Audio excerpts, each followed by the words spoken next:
Welcome, today in front of me INIFINIX Hot 11s and I'll show you how to install iPhone keyboard on this device. So first let's open the Play Store, and here in the search pool we should enter green Apple keyboard. And now we should get this application, so that's why tap to install and wait a couple of seconds while the application downloading and then installing on your device.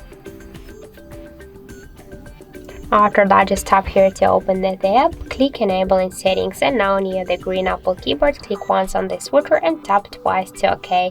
After that, just go back and click here to switch input methods, and then just switch Gboard to the green Apple keyboard, tap to OK.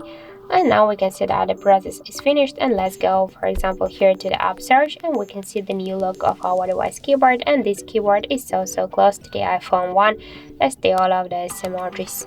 So that's it, thank you for watching, and if you find this video helpful, don't forget to leave a like, comment and to subscribe our channel.